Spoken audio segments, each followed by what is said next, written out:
Neto de Agamenon Magalhães é formado em Administração e Direito. Foi militante, sindicalista e presidente do CIMEP, da Confederação Nacional das Indústrias e também da FIEP. Por 3 vezes foi eleito deputado federal. Em 2010 se elegeu ao Senado. Escolhido pela presidenta Dilma, em 2015 se tornou ministro do Desenvolvimento, Indústria e Comércio Exterior. Ele foi o responsável pela Lei Geral da Micro e Pequena Empresa. Candidato ao governo do estado pelo PTB, Armando Monteiro está no centro do Roda Viva de hoje.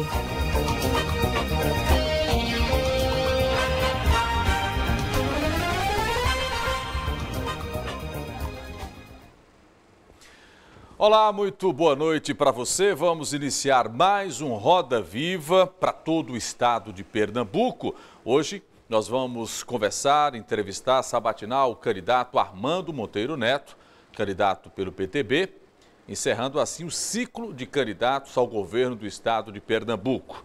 Hoje à noite, para conversar com o senador, para entrevistar, bater um papo com o candidato ao governo do estado de Pernambuco, mesa eu diria que feminina, né, em sua maioria. Renata Bezerra, Renata é da Folha de Pernambuco, conosco essa noite, é colunista, vai conversar com o senador Armando Monteiro, vai discutir com os colegas aqui presentes. Vamos conversar também com Rebeca Silva, Rebeca que representa o AP9. Já esteve aqui Rebeca e participa mais uma vez aqui da mesa da rodada de entrevistas. Conosco, representando o jornal Diário de Pernambuco, o Sávio Gabriel. Sávio também já passou aqui pela bancada do Roda Viva, volta hoje para esse bate-papo, para esse fechamento aí com o senador Armando Monteiro Neto. Ulisses Gadelha, representando o jornal Folha de Pernambuco. O Ulisses também já participou do Roda Viva e vem hoje a brilhantar essa noite. Participando hoje do Roda Viva, representando o Leajá, a jornalista Tassiana Carvalho, conosco essa noite. E representando o jornal Valor Econômico, a Marina Falcão, também participando do Roda Viva desta noite para conversar com o senador candidato Armando Monteiro Neto. O traço do programa, a charge do programa com o Ronaldo Câmara, Ronaldo que é cedido gentilmente pelo Jornal do Comércio, conosco mais uma vez. Obrigado, Ronaldo. O telespectador pode participar do Roda Viva através das nossas redes sociais. Participe, interaja através do Facebook oficial, através do Instagram. As pessoas também nos acompanham através da Sky, através da Vivo, através da NET e a gente fala para todo o Brasil através das mídias sociais.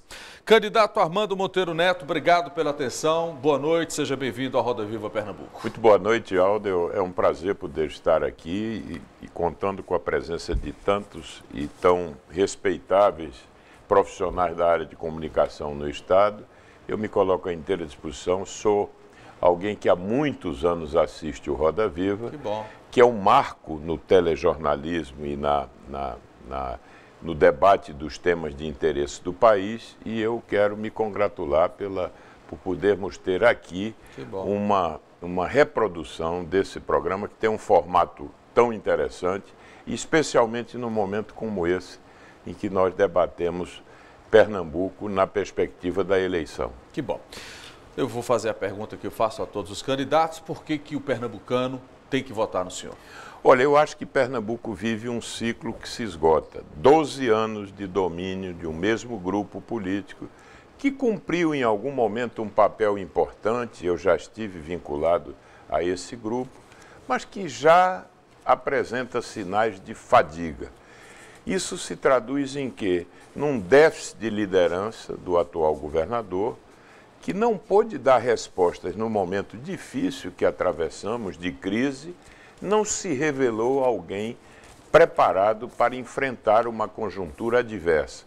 Eu costumo dizer que os líderes são testados na crise. Quando o vento é bom, evidentemente é fácil navegar. E Pernambuco, nos últimos 3 anos, viu seus problemas agravados, na minha avaliação. A violência explodiu, a saúde pública está em colapso, o desemprego aumentou muito em Pernambuco, ele se coloca acima da média da região, e sinto também que Pernambuco perdeu voz, perdeu força no cenário nacional. Por tudo isso, eu acho que precisamos inaugurar um novo ciclo. E nós apresentamos aqui como credencial o fato de que temos uma trajetória, conhecemos Pernambuco, temos uma experiência que acumulamos no setor privado, na vida parlamentar, na direção de entidades nacionais importantes, no Ministério, que me deu uma experiência muito interessante em relação à negociação de acordos internacionais. Por tudo isso, eu me sinto preparado para poder ajudar Pernambuco a inaugurar esse novo ciclo. Vamos começar então a rodada. Renata Bezerra, eu começo com você pela Folha de Pernambuco. Boa noite, senador. Boa noite a todos que estão aqui. Senador, o senhor tem resgatado uma fala antiga do governador Paulo Câmara, já desde o debate da Rádio Liberdade, na qual ele chegou a defender no Palácio do Planalto a realização de uma reforma trabalhista. Isso foi gravado pelo Planalto e foi divulgado nas redes e no site do Planalto. Tem outros governadores na ocasião. E aí o senhor critica o governador por ter Jarbas no palanque dele, que votou a favor da reforma trabalhista. No seu palanque, Bruno Araújo e Mendonça Filho também eram no governo Temer e foram a favor da reforma, assim como o senhor também foi a favor dessa reforma. O senhor se arrepende hoje de ter votado a favor dessa reforma trabalhista? Não, Renata, pelo seguinte, porque o mundo inteiro faz alterações na legislação trabalhista, porque o mundo do trabalho mudou muito, ele foi impactado por muitas transformações. Hoje se trabalha em casa, as tecnologias mudaram, portanto, o mundo do trabalho foi fortemente impactado no mundo. Todos os países, em maior ou menor grau, fazem alterações na legislação. Você sabe que a lei é sempre um marco muito rígido, tanto que em muitos países o contrato é que regula as relações, porque o contrato ele pode se ajustar à própria dinâmica do mercado de trabalho. O mundo inteiro faz. E faz por quê? Faz porque é uma guerra pelo emprego no mundo. Você está assistindo, em proporções globais, uma guerra comercial entre os Estados Unidos e a China. O que é que essa guerra nos revela? Que há uma tendência de proteger mercados para proteger empregos. E nesse processo também de acirramento da competição, se você não tiver marcos mais flexíveis nessa questão das relações do trabalho, você pode perder empregos. A experiência demonstra que onde o marco é mais rígido, você tem mais desemprego. Onde o marco é mais flexível, você tem menos emprego. Eu, como legislador, nunca me omiti. Eu votei na reforma na presunção de que ela produzirá efeitos benéficos, em que? No emprego, na empregabilidade e na redução da informalidade, que é algo muito trágico que está presente no mercado brasileiro. O senhor tem reforçado que são 700 mil desempregados no Estado. E mais, o senhor acredita Renata, que essa reforma ajuda a reverter esse quadro? Se você me permita, nós temos no Brasil, eu estava dizendo, um aspecto muito perverso, que é uma patologia. Metade dos que trabalham sem carteira assinada. Isso já existia antes da reforma. Quando cobram isso, eu fico pensando o seguinte, será que a gente tinha um mundo ideal antes dela, antes da reforma? Todo mundo dizia que a CLT tinha cumprido um papel importante na história do país, foi um marco na conquista de direitos, mas que ela precisava ser atualizada em certa medida. Resumo, eu não me arrependo do voto que dei, eu vou aguardar, porque ela vigora muito pouco tempo, e vou verificar se ela vai trazer os resultados que eu esperava.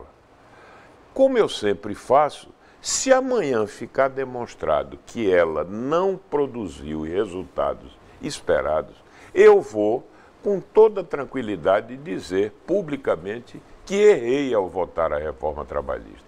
Agora, o que não pode, nesse debate, que eu diria que... Fica parecendo que o debate aqui em Pernambuco está colocando a reforma como se tivesse sido, de fato, uma coisa negativa. O que eu disse é o seguinte, o governador me cobra por ter votado na reforma. Ele defendeu a reforma, há registros disso. E ao lado dele tem um candidato a senador que votou pela reforma. Então a pergunta que eu faço é o seguinte, a medida que ele utiliza para avaliar a posição de Jarbas é diferente da minha? Eu pergunto, ele manterá o apoio a Jarbas se ele considera tão grave ter votado favoravelmente à reforma trabalhista? Será que ele pode dizer que Jarbas votou deliberadamente contra o trabalhador? Será que é possível afirmar isso? O que incomoda o senhor, no caso, é o fato de ele dizer sempre que o senhor está votando contra o trabalhador. Então. Ele deveria dizer, eu também defendi a reforma trabalhista, seria mais honesto. Rebeca. O senhor não acredita que a relação entre trabalhador e o empregador fica enfraquecida, não? Se antes já havia CLT e mesmo assim ainda há casos de que o empregador viola os direitos do trabalhador, o senhor não acredita que a reforma trabalhista enfraquece ainda mais essa relação, deixa mais irregular, não? Não, porque se esse marco, que era tão rígido, resolvesse o problema, nós não teríamos tantos problemas no mercado de trabalho. Esse mercado convive com altíssimo grau de informalidade, e informalidade significa não ter direito algum. E convive com um contencioso trabalhista imenso, onde havia, inclusive, a chamada litigância de má-fé. O que é isso? Muita gente reclama direitos trabalhistas que não existem. Sabe o que é que isso produz no mercado real? O pequeno empresário fica com medo de contratar. Nós precisamos criar um ambiente em que as pessoas se estimulem a contratar formalmente e não a ir para a informalidade com medo da formalização. Eu acho que essa questão é uma questão séria, que tem que ser discutida no leito próprio e não ser objeto de exploração no período pré-eleitoral, sobretudo quando quem lhe acusa defendeu a reforma. Acho que Marina quer fazer um emenda. Ainda sobre essa questão da reforma trabalhista, o senhor falou que é pouco tempo ainda para avaliar. Mas quando ela foi colocada para votação, a promessa era de que ela geraria 6 milhões de empregos nos primeiros 3 anos, 2 milhões só de trabalhos intermitentes. Você acha que essas estimativas estavam superestimadas? Você acha que vai ser possível isso ainda? Marina, você que atua num jornal econômico, você sabe que legislação em si mesma não gera emprego. O que gera emprego é investimento. É um ambiente que estimula investimentos. E na medida que institucionalmente esse ambiente seja melhor, você estimula mais o investimento. O Brasil não cresceu mais porque nós estamos vindo de um período depressivo, em que o nível de investimento ainda é muito baixo. Nós estamos num processo de saída de um período depressivo. Portanto, não há legislação que pudesse produzir num prazo tão curto uma inteira reversão dessas expectativas. A gente tem que esperar um pouco mais para verificar se ela, volto a dizer, se ela serviu aos interesses maiores do país. Quais são esses interesses?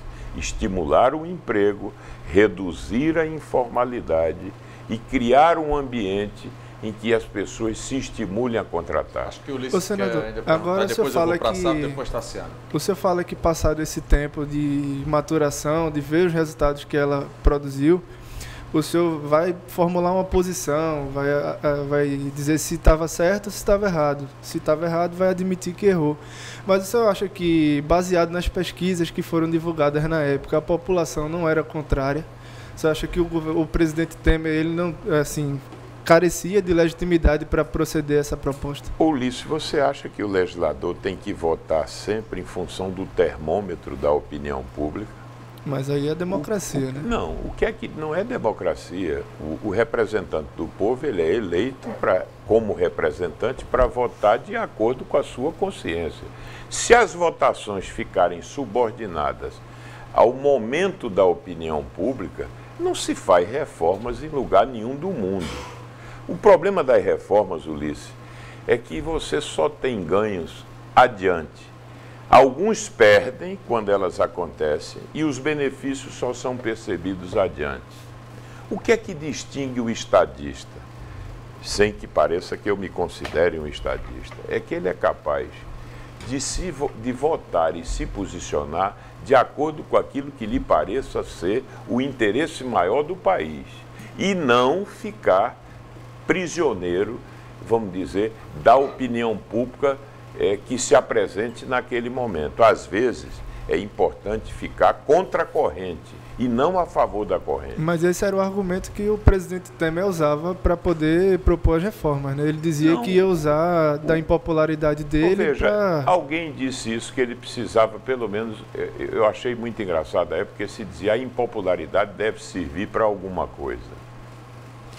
Sabe? Okay. Boa noite, senador. Boa noite, Aldo. Boa noite a todos aqui, a quem nos assiste. Senador, ainda sobre esse assunto, quando o senhor fala que, passado esse período, se o senhor vê que a reforma trabalhista não surtiu os efeitos necessários, para o eleitor, ele não poderia interpretar de certa forma como se eu estivesse chancelando um teste com algo que é tão importante para a vida deles? Não, eu não acho não. Eu acho que o homem público precisa ter essa condição. Quando ele chegar à conclusão de que votou errado ou que fez algo errado, ele tem que ter a coragem de vir a público dizer: eu votei de maneira bem intencionada, mas infelizmente as coisas não aconteceram como eu imaginava. Veja, é muito cedo para fazer essa avaliação. Eu quero só, já que a gente está falando um pouco do mundo, eu quero aproveitar para falar de duas experiências, a Alemanha e a França.